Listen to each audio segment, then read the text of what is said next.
The news crackles with tension. A small Philippine supply boat, dwarfed by the imposing presence of a massive Chinese Coast Guard vessel, inches forward in the choppy waters of the West Philippine Sea. The world watches as this David and Goliath standoff unfolds, a microcosm of a much larger struggle for control and sovereignty.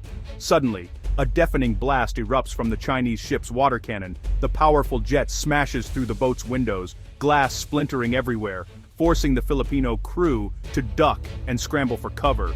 The chaos is immediate and terrifying as the men shield themselves from the relentless assault, their mission now a desperate fight for safety. This is no movie. This is the stark reality at Ayungin Shoal, a remote outpost anchored by the rusting hulk of the BRP Sierra Madre. It sits well within the Philippines' exclusive economic zone, a fact recognized by international law, yet constantly challenged by China's growing assertiveness. November 29, 2025, another day, another act of aggression. The date is seared into memory, a reminder that these confrontations are not isolated incidents, but part of a relentless campaign to intimidate and wear down Filipino resolve.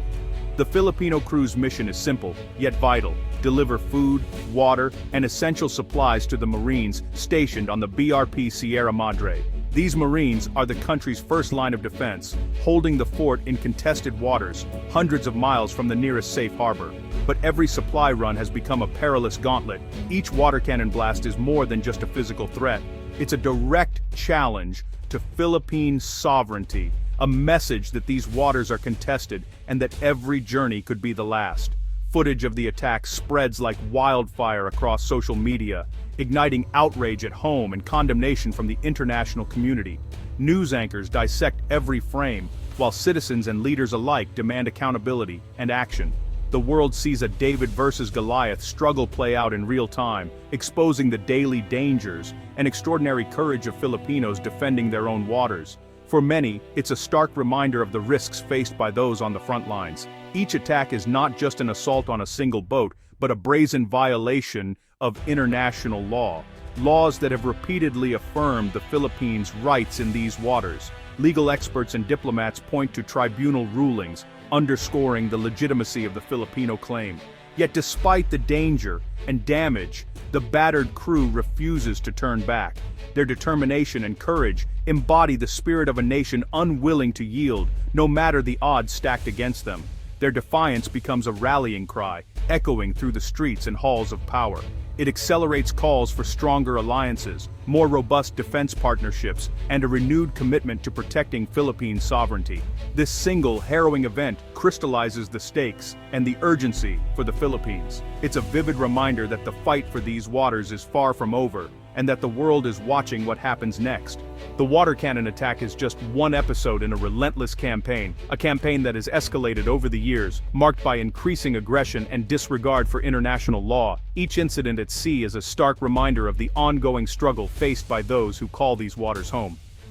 Filipino fishermen, once free to work the rich waters of Scarborough Shoal, now face constant harassment from Chinese vessels. Their catches are seized, their boats shadowed, and their livelihoods threatened. What was once a daily routine has become a dangerous gamble, as they risk not only their income, but also their safety every time they set out to sea. This isn't just about lost income, it's about sovereignty slipping away, one fishing ground at a time. The empty docks and abandoned boats are silent witnesses to a nation's gradual loss of control over its own territory and resources. When citizens are blocked from their own resources, the nation's sovereignty is under direct assault. The right to access and benefit from the sea is fundamental, and its denial strikes at the very heart of national identity and pride. The impact ripples through coastal communities. Poverty deepens, traditions erode, and the social fabric that has bound generations begins to unravel. Families who have depended on the sea for centuries now face uncertainty and hardship, and young people abandon the sea, seeking opportunities elsewhere, leaving behind a way of life that once defined their communities. The loss is not just economic, but cultural and generational. The West Philippine Sea holds vital oil, gas, and marine resources, lifelines for the country's future. These resources are essential not only for economic growth, but also for energy security and national development. China's blockade isn't just about territory, it's about strangling the Philippines' economic prospects. By restricting access, they aim to weaken the nation's ability to provide for its people and secure its future. Fishing and energy exploration stall, millions suffer, and entire industries are brought to a standstill. The consequences are felt in every home, from the coastlines to the cities. The nation's natural wealth becomes a source of conflict, fueling tensions both at home and abroad. Protests erupt, and leaders grapple with the challenge of defending what is rightfully theirs. This is a calculated strategy to weaken the Philippines and force it to yield. The presence of foreign military vessels is a constant reminder of the power struggle playing out in these contested waters. The struggle of the fishermen mirrors the nation's fight for survival. Their resilience and determination embody the spirit of a people unwilling to surrender their rights, their heritage, and their future. China's campaign isn't open war. It's a relentless gray zone strategy. Swarms of Coast Guard and disguised militia vessels harass, intimidate, and enforce China's sweeping claims. Artificial islands like Mischief Reef and Fiery Cross Reef, built within Philippine waters, now bristle with runways and missiles. These unsinkable carriers project power and permanently alter the region's balance. The environmental toll is catastrophic. Coral reefs destroyed, marine life decimated, livelihoods lost. This is a systematic effort to normalize China's presence and push the Philippines out, one small step at a time. For the Philippines, it's an existential threat to sovereignty and survival. The Philippines is fighting back with assertive transparency. Every incident, every water cannon, every close call is filmed and shared with the world. This name and shame campaign exposes China's actions, rallying support at home and abroad. Diplomatically, Manila files protests and builds a legal record of violations. International alliances are strengthened, turning a local dispute into a global cause. Meanwhile, the military is modernizing new jets, patrol vessels, and radar systems are on the way. The goal isn't to match China, but to build a credible deterrent, enough to make any aggressor think twice.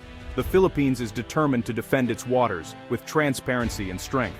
At the heart of the Philippines' new defense posture is a revitalized alliance with the United States. This partnership, once tested by shifting politics and regional tensions, is now stronger than ever, reflecting a shared commitment to peace and mutual security. The Enhanced Defense Cooperation Agreement, or EDCA, allows U.S. troops to rotate through Philippine bases and build key facilities.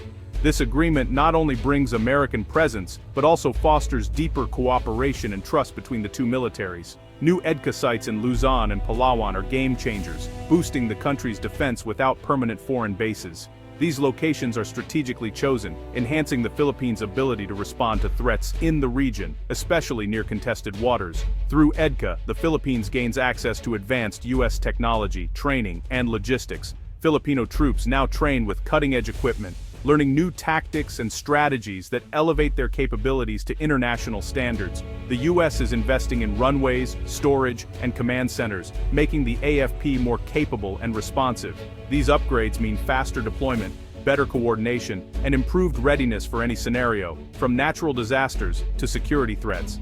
Joint training at these sites creates a seamless, effective fighting force. Soldiers from both nations learn to operate as one, building trust and camaraderie that are essential in times of crisis. Pre-positioned U.S. assets mean faster responses to crises, military or humanitarian. Whether it's a typhoon or a security emergency, help can arrive swiftly, saving lives and stabilizing communities. The new bases near the West Philippine Sea send a clear message: the alliance is strong and ready. Their presence deters potential aggressors and reassures allies that the Philippines is not alone in defending its sovereignty. For Manila, it's a vital backstop. For Washington, a strategic foothold in a critical region. This cooperation ensures both nations can act quickly and decisively when needed. This partnership is about stability, security, and a free Indo-Pacific. It's a commitment to upholding international law and ensuring open sea lanes for all. Together, they deter aggression and defend the rules-based order, standing as guardians of peace and stability in the region. The new EDCA sites aren't just military. They're lifelines for disaster response. In a country battered by typhoons and earthquakes, pre-positioned relief supplies and upgraded airfields mean help arrives faster. These bases become hubs for aid, evacuation, and recovery, saving lives when disaster strikes. The benefits extend to local communities. Construction creates jobs, and the presence of troops boosts local economies.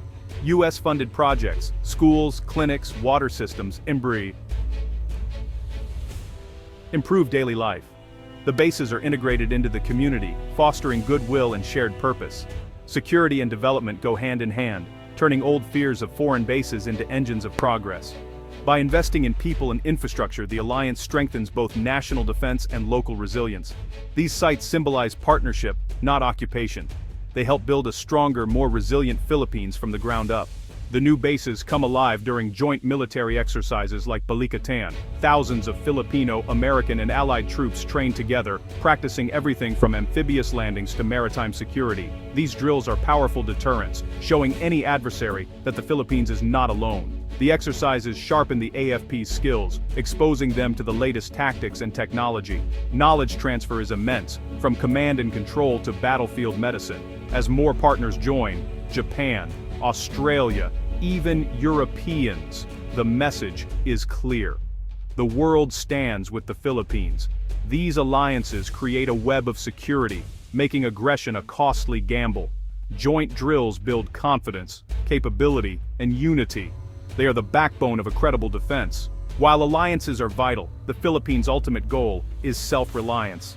Modernizing the AFP is about building a force strong enough to deter any threat, a porcupine defense. This means investing in both advanced equipment and the people who use it. Developing a domestic defense industry is key, creating jobs and reducing dependence on foreign suppliers. A strong military is a symbol of national pride and a guarantee of sovereignty. It ensures Filipinos can defend their seas, develop their resources, and live in peace. Achieving self-reliance requires political will, funding, and public support. The Philippines is determined to be the primary guardian of its own destiny. The Philippines' strengthened alliance and new defense sites are not provocations, they are shields for peace. The goal is deterrence, to prevent conflict, not start one. By standing firm, the Philippines and its allies create space for diplomacy and the rule of law. A secure nation can focus on development, education, and prosperity for all. Defending the West Philippine Sea is about securing the future for generations. Manila seeks peace, not confrontation, and stands for principles that benefit all nations. Its struggle is a fight for a world where might does not make right.